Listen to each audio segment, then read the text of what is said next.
Bienvenidos al Bibliófilo. Hoy les traigo un libro bastante interesante que nos invita a vernos en el espejo. Es un libro muy crítico con respecto a la democracia y que en el caso de Colombia nos invita a compararnos y ver las diferencias que existen entre este dictador que él nos presenta, Manuel Estrada Cabrera, de Guatemala, frente a nuestro señor presidente, para que veamos qué tantas diferencias hay entre ambos regímenes y así ver las diferencias. Se trata de la obra Señor Presidente de Miguel Ángel Asturias.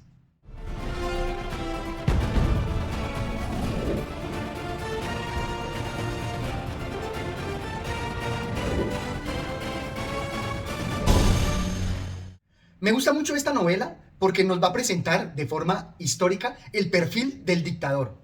Y me gusta todavía más que no lo trata de forma personal y directa, sino de forma indirecta, a través de los resultados y los hechos que se ven en la sociedad. Y dentro de esta dictadura va a hacer surgir un sentimiento muy potente, como lo es el amor. Y nos va a presentar la tragedia que viven las esposas y las hijas de los enemigos políticos del gran dictador. Miguel Ángel Asturias es un autor que no necesita mayor presentación, ganador del Premio Nobel de Literatura, y aquí vamos a ver que en su obra más representativa va a presentarnos rasgos de enorme belleza y profundidad crítica. Nada más al inicio tenemos esta descripción del día a día. Veámosla. Sin turbar con sus gritos desaforados la respiración del cielo ni el sueño de los habitantes. Iguales en el espejo de la muerte, como desiguales en la lucha que reanudarían al salir el sol. Unos sin lo necesario, obligados a trabajar para ganarse el pan, y otros con lo superfluo en la privilegiada industria del ocio.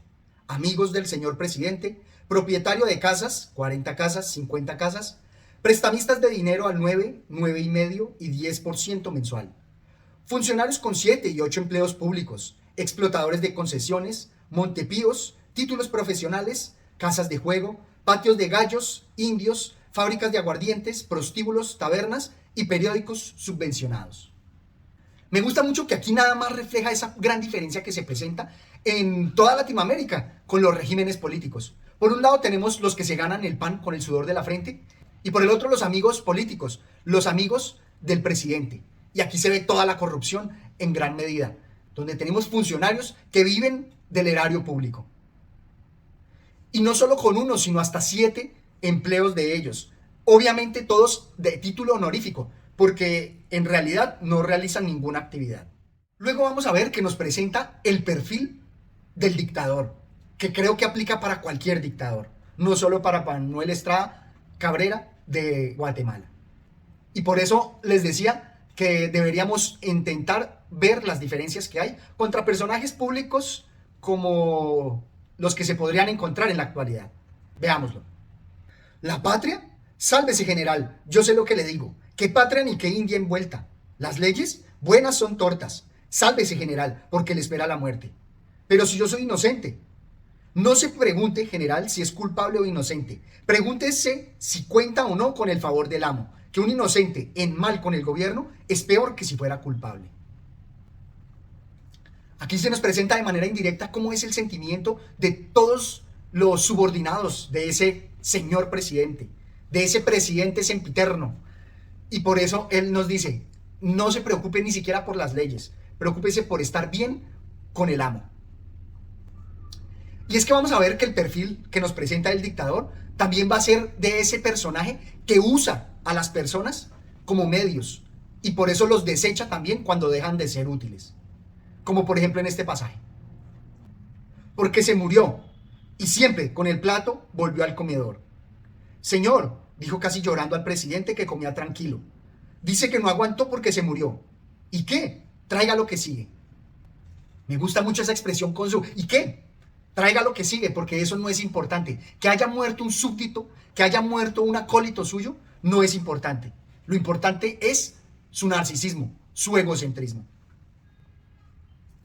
Esto me recuerda mucho a nuestro señor presidente, al cual se le han descubierto a todos sus acólitos grandes e innumerables crímenes, pero él sigue impoluto. Únicamente se le imputó una pena por compra de testigos, pero él sigue impoluto porque hizo sus triquiñuelas. Sin embargo, ha sido el único que ha pasado de presidente a presidiario. Veamos todavía más qué nos presenta Miguel Ángel Asturias con el perfil del dictador. El delito de sangre era ideal. La supresión de un prójimo constituía la adhesión más completa del ciudadano al señor presidente. 2 meses de cárcel para cubrir las apariencias y derechito después a un puesto público de los de confianza. Lo que solo se dispensaba a servidores con proceso pendiente, por la comodidad de devolverlos a la cárcel conforme a la ley si no se portaban bien. Otro tema más en el cual no hago sino ver esas coincidencias frente a nuestro señor presidente, donde dice que ser pilo paga, y aquí en Colombia se modificó ese lema bastante certeramente con ser pillo paga, porque en estos regímenes ser pillo paga. Dentro de las imágenes que quiero destacar, que se ven acá diáfanas en un espejo, quisiera resaltar esta, porque me parece muy importante los temas de ejecuciones extrajudiciales. Veámoslo. Y corrió a darle parte al señor presidente de las primeras diligencias del proceso, en un carricoche tirado por 2 caballos flacos, que llevaba de lumbre en los faroles los ojos de la muerte. La policía sacó a botar el cuerpo del mosco en una carreta de basuras que se alejó con dirección al cementerio. Qué enorme profundidad nos presenta aquí, porque este cadáver es botado a la basura, o picado, como en Colombia, en los centros de pique, o por qué no, vestido de guerrillero para que su muerte y su ejecución al menos sirva para mostrar estadísticas frente a los resultados del combate contra la guerrilla. Lo cual me lleva a esta otra tortura, porque nos va a presentar a las madres de esos jóvenes que fueron vestidos de militares y fueron asesinados. Veamos toda esa tragedia, toda esa tortura que representa para la gente, porque no es solo la muerte, no es solo el cadáver que quedó allí, no es solo esa ejecución extrajudicial, sino también el entorno de miedo que genera en la población y en sus familiares. Veamos aquí el dolor de madre. No era posible que le dejaran morir así cuando era inocente, y tornó a golpear la puerta y a gritar: ¡ay, mi hijo se me muere! ¡Ay, mi hijo se me muere! ¡Ay, mi vida! ¡Mi pedacito! ¡Mi vida! Vengan por Dios, abran, se me muere mi hijo. Virgen Santísima, San Antonio bendito, Jesús de Santa Catarina. Fuera seguía la fiesta. El segundo día como el primero. La manta de las visitas a manera de patíbulo y la vuelta al parque de los esclavos atados a la noria. Resalto mucho este pasaje, primero por la crudeza de esta imagen, de esta tortura de esta madre, al cual permiten que se le muera a su hijo. Pero también me gusta el contraste que él muestra de la indiferencia del pueblo temeroso, que afuera no hace más sino festejar las fiestas lúgubres, porque son lúgubres, son tristes, las fiestas para conmemorar a este carnicero, a este matarife que es el dictador. Pero esta obra tan poderosa nos va a representar no solamente estas tragedias, sino que también en su enorme poder lírico, también con expresiones bastante profundas y poéticas, nos va a representar grandes verdades. Por ejemplo, me gusta mucho que aquí, como lo veíamos con el Ivanhoe, se nos va a representar la figura del loco de gran importancia. Porque realmente aquí, a través de ese loco, es que se desata toda la locura. Si no fuera por este personaje tan importante, no nos hubiera contado toda la profundidad, porque todos los demás seres que están dentro de la normalidad, atemorizados, no se hubieran despertado sin esta locura. Y para destacar aquí toda la fuerza expresiva, veamos este pasaje. Amigo, la única ley en esta tierra es la lotería. Por lotería cae usted en la cárcel. Por lotería lo fugilan. Por lotería lo hagan diputado, diplomático, presidente de la República, general, ministro. ¿De qué vale el estudio aquí si todo es por lotería? Lotería, amigo, lotería. Cómpreme pues un número de la lotería. Me gusta mucho porque él también en la fuerza expresiva nos va a representar diferentes dialectos y aquí problemas del habla en un personaje de la calle, normal. Pero aún así nos presenta toda la fuerza de esa lotería, de toda esa falta de estudio y nepotismo que se respira en los regímenes dictatoriales. O este otro personaje al cual despojan de sus tierras. Otro punto para comparar con las acciones paramilitares que despojaron a varios de sus tierras y los obligaron a desplazarse. Ahora hace 3 años vine el comisionado de política y para el sante del señor presidente me mandó que le fuera a llevar vine en mis mulas. Le llevé, señor, que iba a ser yo. Y al llegar a ver mis mulas, me mandó poner presa en comunicade y con el alcaide un ladvine se repartieron mis bestias y como quise reclamar lo que es mío, de mi trabajo, me dije el comisionado que yo era un brute y que si no me iba callando el hocique, que me iba a meter el cepo. Y luego más adelante, fui al capital y allí el licenciado escribió la escritura de acuerdo con un señor extranjero, diciendo que de 100 que daban 3,000 pesos en hipoteca, pero fue ese lo que me leyeron y no fue ese lo que pusieron. A porque mandaren un hombre del juzgado a decirme que saliera de mi terrenite porque ya no era mío, porque se lo había vendido al señor extranjero en 3,000 pesos. Juré por Dios que no era cierto, pero no me creyeron a mí, sino al licenciado, y tuve que salir de mi terrenite. Mientras los hijos, no obstante que me quitaran los 3,000 pesos, se fueron al cuartel.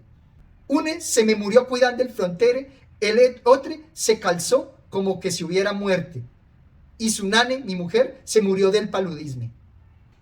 De nuevo aquí quiero destacar la fuerza de expresión y también pues la imagen diáfana contra los desplazados que tenemos en Colombia. Otro punto más de ese espejo para que veamos que así digamos que vivimos en una democracia antiquísima, todo parece indicar que estamos bajo la influencia de un dictador, del señor presidente. Ahora bien, vamos a tener luego en toda la lírica y en toda la narrativa poderosa de Miguel Ángel Asturias un punto de inflexión, un cambio que se va operando en la gente. Veámoslo acá. Confiado e indefenso, escaparía de su casa sintiéndose protegido por la sombra de un amigo del señor presidente. Protección que a la postre no pasaba de ser un ardid de refinada crueldad para amargar con el desengaño los últimos y atroces momentos de la víctima al verse burlada, cogida, traicionada y un medio ingenioso para dar al crimen cariz legal, explicando como extremo recurso de la autoridad a fin de evitar la fuga de un presunto reo de asesinato que iba a ser capturado el día siguiente. Muy otro era el sentimiento que llevaba a Cara de Ángel a desaprobar en silencio, mordiéndose los labios, una tan ruin y diabólica maquinación. De buena fe se llegó a sentir protector del general y por lo mismo con cierto derecho sobre su hija. Derecho que sentía sacrificado al verse, después de todo, en su papel de siempre, de instrumento ciego, en un puesto de esbirro, en su sitio de verdugo. Me gusta mucho porque presenta lo que sucede en la realidad. Las personas, al ser instrumentalizadas, empiezan a despertar. Y también vemos cómo, en su afán de narcisismo, el señor presidente acaba y manda a la cárcel y manda a fusilar, inclusive a sus propios acólitos, a sus propios servidores. Y en este giro vamos a ver que el general va a escapar y va a desarrollarse aquí una historia bastante interesante. Y como les decía, también van algunas personas a empezar a abrir los ojos, como en este siguiente pasaje. ¿Cuál era la realidad? No haber pensado nunca con su cabeza, haber pensado siempre con el kepis. Ser militar para mantener en el mando a una casta de ladrones, explotadores y vendepatrias endiosados es mucho más triste, por infame, que morirse de hambre en el ostracismo. ¿A santo de qué nos exigen a los militares lealtad a regímenes desleales con el ideal, con la tierra y con la raza?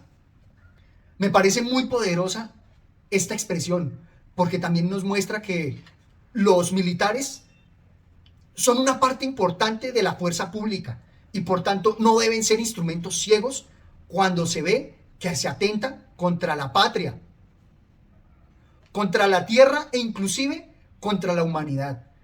Por eso es que el nazismo se le critica grandemente. Estaba lleno de militares que únicamente cumplían su deber, pero en el cumplir su deber hicieron un holocausto, hicieron un genocidio. Otro punto más que nos acerca a nuestra realidad colombiana. Otro punto más de coincidencia que no dejo de resaltar es este frente a los Estados Unidos. Mas he juzgado de mi deber, en todo caso, llevar a usted mi voz de consuelo y asegurarle, señora, que todos lloramos con usted la desaparición de un hombre que salvó a la patria, de uno de los muchos bandidos con galones que la tienen reducida, apoyados en el oro norteamericano, a porquería y sangre. Destaco esto porque aquí nos muestra cómo ese cambio de mentalidad ya empieza a mostrar a los héroes, aquellos que luchan contra esos regímenes, así sea calladamente. Y aquí nos lo representa en la hija del general, que calladamente va a tener que soportar la pérdida de su padre y de su amante. Esto me parece que es de una fuerza capital y que nos muestra la humanidad que existe en estos personajes que son muy reales, son muy actuales y se pueden ver en las noticias. También quiero destacar aquí esta advertencia que nos hace, ahorita que entramos a elecciones en Colombia y nos da miedo pensar en otras alternativas distintas a las del régimen del presidente de derecha y dictador que tenemos. Veámosla. La salud de la República está en la reelección de nuestro egregio mandatario y nada más que en su reelección. ¿Por qué aventurar la barca del Estado en lo que no conocemos cuando a la cabeza de ella se encuentra el estadista más completo de nuestros tiempos, aquel a quien la historia saludará grande entre los grandes, sabio entre los sabios, liberal, pensador y demócrata? Ya lo dije, es la advertencia que nos hace porque por miedo seguimos manteniendo a estos regímenes dictatoriales en una falsa democracia. Y por eso la obra también nos llama a la acción, a través de la fuerza revolucionaria, de los hechos. Veámoslo acá. La voz del sacristán regó de cristiana conformidad el ambiente de la Bartolina. Carvajal, que pasaba entre los de su barrio por liberal y comecuras, murmuró: recemos. Pero el estudiante se interpuso: ¿qué es eso de rezar? No debemos rezar. Tratemos de romper esa puerta y de ir a la revolución. Dos brazos de alguien que él no veía le estrecharon fuertemente y sintió en la mejilla la brocha de una barbita empapada en lágrimas. Viejo maestro del colegio de San José de los Infantes, muere tranquilo, que no todo se ha perdido en un país donde la juventud habla así. Donde la juventud habla de la acción, ya no el conformismo, porque la religión siempre ha estado de parte del status quo. Entonces debemos velar y desempolvar y de quitar las telarañas que hay frente a todas nuestras comodidades, falsas comodidades. Y por eso vemos con malos ojos cualquier huelga, cualquier manifestación popular, porque buscan cambios. Y no siempre nos gustan esos cambios.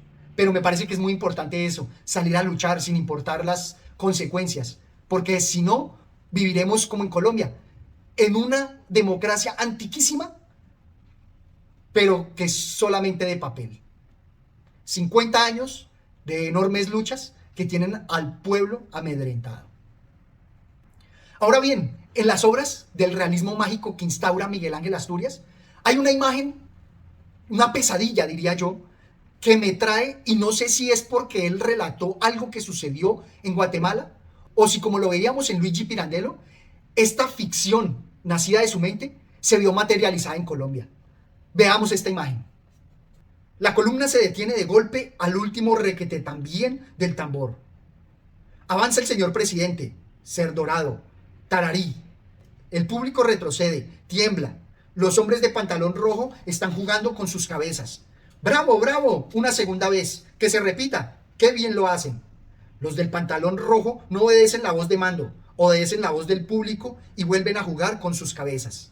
3 tiempos. 1, quitarse la cabeza. 2, lanzarla a lo alto a que se peine en las estrellas. 3, recibirla en las manos y volvérsela a poner.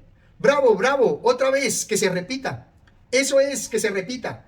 Hay carne de gallina repartida. Poco a poco cesan las voces. Se oye el tambor. Todos están viendo lo que no quisieran ver. Los hombres de pantalón rojo se quitan las cabezas, las lanzan al aire y no las reciben al caer. Delante de 2 filas de cuerpos inmóviles, con los brazos atados a la espalda, se estrellan los cráneos en el suelo.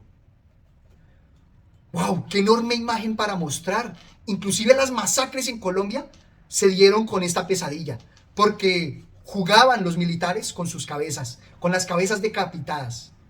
Me parece que esta imagen representa toda esa crueldad de el señor presidente y de los militares que actuaron bajo sus órdenes.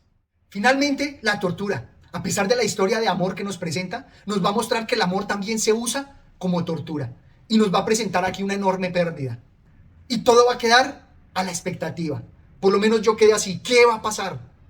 Sabemos que no hay mal que dure 100 años, pero él aquí nos lo presenta y nos deja como ese punto culmen de la historia en donde las cosas tienen que cambiar porque no puede ser de otra manera.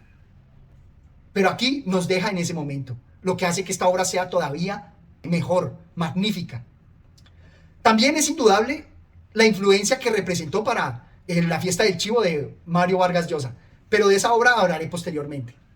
Esto es todo cuanto tenía por compartir con ustedes y espero que me dejen sus comentarios. Hasta una próxima oportunidad. Gracias.